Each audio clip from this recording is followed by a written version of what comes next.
Reka rero tubereke uko dushobora gukoresha ino minaje yo muri Telegram yitwa Hamster Combo. Turagiye muri ino minaje ya Hamster Combo,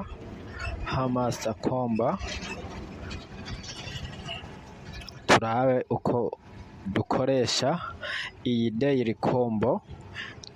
Twinjire muri application ya Hamster Combo turabe uko dukora mining ya Hamster Combo.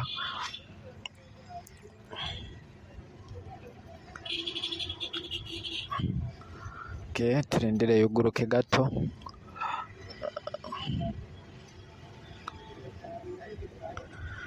Yes, aha iramaze kuguruka. Izi pièce mubona nshikiyeko ni pièce iyi robo ya exchange Binance iba ya nkoreye muri uno mwanya mba ntari ku murongo nshashika ndazegeranya.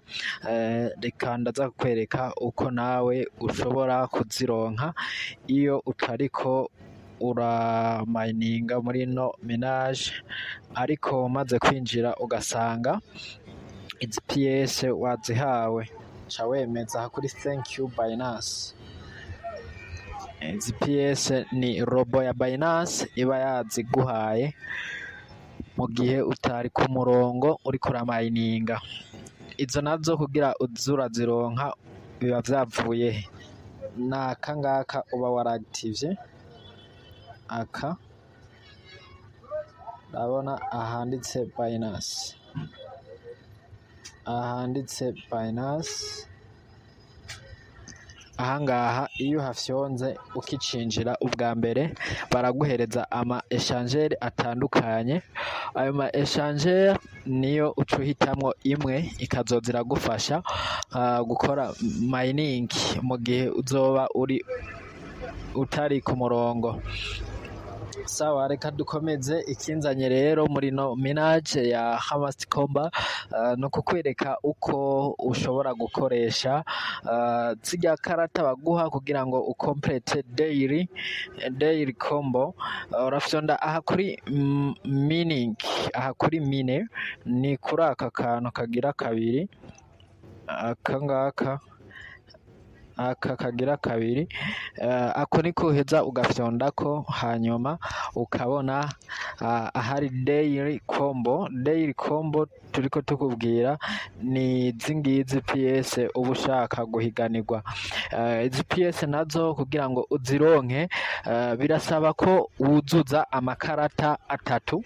Ayo makarata atatu uyatora ahangaha muri izi zindi karata ziri munsi.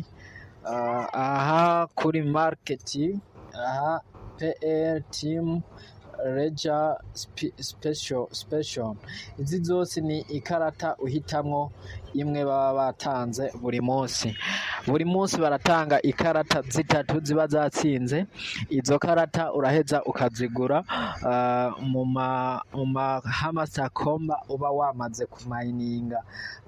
Aje ndafise ama pièce agera ku miliyoni 342. ni izi ngizi zo ndiko ndavuga. Izi pièce izi nizo tuguramwo izi daily combo. Ikarata yose nza kugura muri izi ngizi, iyo nza kugura baza gukata muri izi daily combo, muri izi Hamster Combo maze kumininga. Kugira ngo rero nuzuze aha hari udupoint d'interrogation, ahangaha birasaba yuko nza kuraba ikarata yatsinze uno munsi baba batanze. Iyo nayo mu kwiraba reka nifashishe groupe ya WhatsApp kugira ngo ndabe ikarata yatsinze uno munsi. Aha muri WhatsApp daily combo uno munsi hatsinze ikarata ya Up Center Listing, hakabaho na P2P Trading, hakabaho na NFT collection launch. Izi ngizi ko ari zitatu nizo zatsinze uno munsi muri Hamster Canva.